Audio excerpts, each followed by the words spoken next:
How is everybody? It's day 2.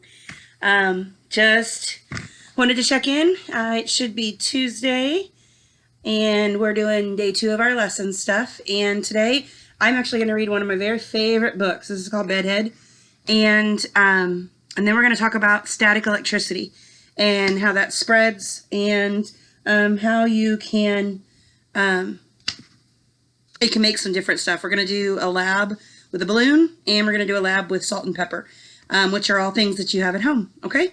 So, without further ado, Bedhead!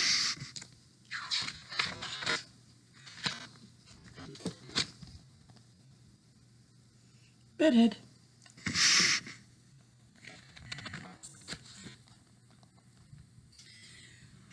Schluffle slump, schluffle slump, schluffle slump. Slurped bleary-eyed Oliver out of the bed, down the hall, and into the bathroom. He yawned. He yanked, splashed some water, swished some mouthwash, gave his front teeth a passable brushing, and then, in a gunkless corner of the soapy silver soap dish, in a fogless smidge of his father's foggy shaving mirror, right there, on the hot water faucet, for heaven's sake, he saw it. It was big. It was bad. It was Bedhead! Oliver's hair was out of control. Way, way out of control. There was hair going this way, hair going that way, hair going up, down, around, and around. And there was one teeny tiny clump of hair way at the back of his head that looked just like a cat's coughed up fur ball. Ah! Have you ever woke up and your hair looked like that? I know I have. Oliver's scream shook. It rattled. It rolled all the way down the stairs and into the kitchen, where Fruit Loops went flying, milk was spilled, spit and spattered, and 2 toasties did triple backflips over the breakfast table. Oliver, Oliver, Oliver! Shouted Mom and Dad and Emily as they ran up the stairs and headed for the bathroom door. Pretty crazy breakfast table. Mom leaned close to the door. Closer. Closer. That's right. Even closer. Is everything all right, Oliver? She whispered into her calmest, calm mom voice. Come now, dear. Open the door and let us in. No sound from Oliver. Not a whimper. Not a peep. Please, said Mom. Pretty please. Pretty, pretty, pretty please. The doorknob slowly turned. Mom smiled at Dad, and she gave a wink to Emily. There you go, she said, taking a step into the bathroom. Nothing can be that. Ah! Wrong. It was bad. Yes, sir, no doubt about it, said Dad, surveying the hairy situation from sinkside. Oliver, my boy, you're having one bad hair day. Major, said Mom. Totally, agreed Emily. Maybe if we just push it this way, said Mom, giving it a try. Boing! Been there, done that, moaned Oliver. Perhaps if we pull it this way, said Dad. Boing! Been there, done that, groaned Oliver. I could curl it, offered Emily, ready to roll. Oliver stared a steely stare at his sister. I don't think so. Oh, then we'll just wet it, said Mom. Yes, yes, we'll wet it, they all agreed.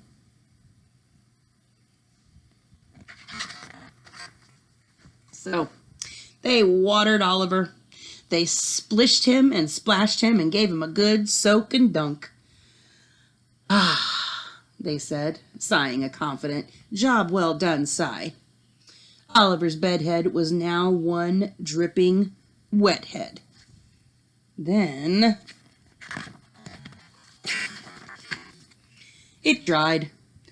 Boing, boing, boing, boing, boing, boing, boing, boing, boing. Hair started going this way. Hair started going that way. It went up, down, around, and around, and there was now a bigger clump of hair way at the back of his head that looked just like a cat's coughed up fur ball. I love that picture. I say we spray, shouted Dad, taking aim. Yes, spray, spray, cried out Mom and Emily. So spray already, muttered Oliver.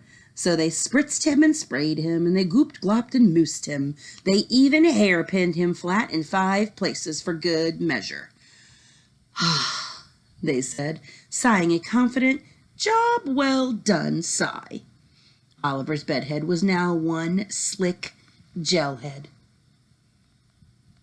And then pins went flying. Boing, boing, boing, boing, boing, boing, boing. Hair started going this way, hair started going that way, then up, down, around, and around. And there was now an even bigger clump of hair way at the back of his head that looked just like a cat's coughed up fur ball. Oliver wondered, maybe if I just sort of, kind of, brush it a bit? No, no, the 3 shouted, seeing the boy with the bristles poised. Whatever you do, no, no, no brush.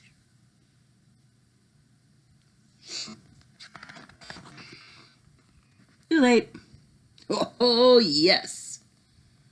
The brush got stuck. Not stuck in the hair going this way and back. Not stuck in the hair going up and down. Not even stuck in the hair going around and round. But stuck, yes. Very, very stuck in the clump way at the back of his head that looked like a cat's coughed up fur ball. Mom gave it a yank. Ow! Dad gave it a pull. Ouch! And Emily gave it one big, long tug. Yikes! Well, said Mom without a bit of a doubt, that brush is stuck, all right. Definitely stuck, decided Dad.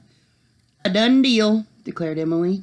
Then, just when they were about to give up hope, Oliver saw the answer right on the wall. What do you think he saw? All right, let's see. That's it! He pointed. The hat! The hat! Go get the hat! So, without one more thought of a spritz, spray, or dunk, they all helped Oliver squish, smush, and cram every bit of bedhead, stuck brush and all, into his faithful old, battered, but true blue baseball cap. Well, almost. Good enough.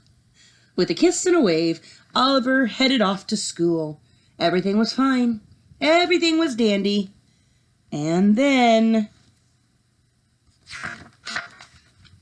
Mary Margaret, who sat in the 3rd row, 4 suites down, 1 desk across from Oliver in Mrs. Oppenheimer's class at Biddlemeyer Elementary, looked over and said, "You can't wear that hat." Oliver looked at Mary Margaret. "Can too." "Cannot." "And just why not?" Oliver demanded, holding tightly to his hat. Mary Margaret grinned. "Because it's picture day."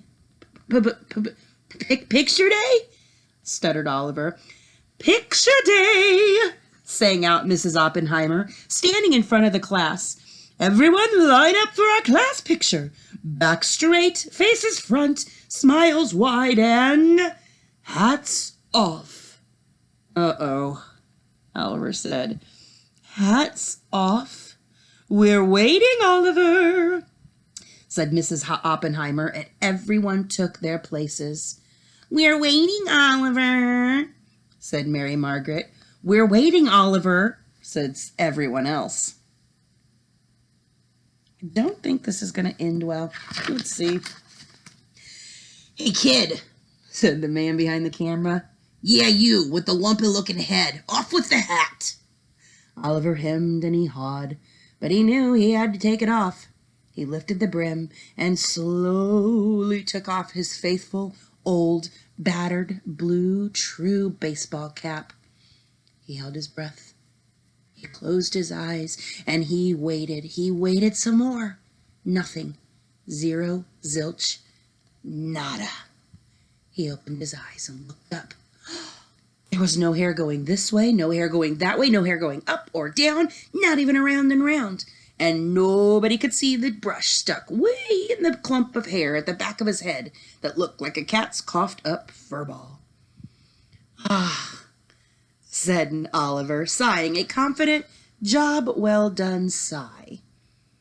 Ready, everyone? Sang out Miss O. Big smiles and say cheese. On the count of 3. 1, she said. 2, she said. And then. Boing, boing, boing, boing, boing, boing, boing, boing, boing, boing. Hair started going this way, hair started going that way, hair started going up and down and around and around. And the brush that was stuck in the clump in the way back of his head that looked like a cat's coughed up fur ball let loose and boinged Mary Margaret on top of her head and boomeranged right into Mrs. Oppenheimer's nose. 3, said the boinked Mrs. O, and she and everyone else at Brittlemeyer Elementary got a look at Oliver and his bedhead. Oh, jeez! Click! Got it, said the photographer. Mrs. Oppenheimer's class. Here they all are. It's quite a class picture, isn't it?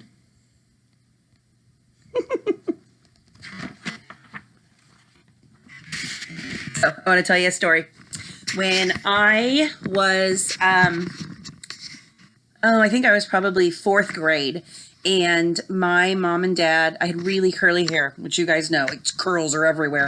I have hair a lot like Oliver's, and in the morning, whoo, it is something else.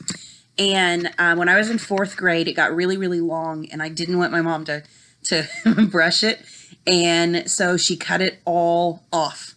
It was so short, and I, from that point on, let my mom brush my hair. And that same year, my sister wanted my mom to start curling her hair. And so we were in there in the bathroom, and she was curling her hair. And I used to stand really straight with my knees locked. And one of these times, I locked my knees, you know, like how you can straighten your elbow and it won't bend. And I locked my knees, and my mom was curling my hair. And so I had the curling iron right here, and all of a sudden I started to fall sideways and I fell, and I hit the counter, and I hit the wall, and I passed out on the floor because I had stopped all the blood circulation going through my legs, and I passed out. Well, I had from here to here, where Mrs. Davenport's deep laugh wrinkle is, I had a big old scar or like burn from the curling iron hitting me on the head. And so that wasn't a great thing. So then my mom had me wear my bangs like down to here for a while so that nobody could see the burn on my forehead. And so, yeah, I've had really bad bedhead too. So when you guys are sending me pictures and all that great stuff, if you have a story that you want to share with me, just shoot me a quick video. On everybody's Chromebooks that they took home, if you go to the camera on your computer, there's a way to videotape it too. And so you can do a video of you doing the experiments or whatever else. So you guys have a great day. I will see you tomorrow. Tomorrow we are going to do a book about genetic traits. So I'm super excited about that. So you guys have a great day. Miss ya, love ya. Mwah.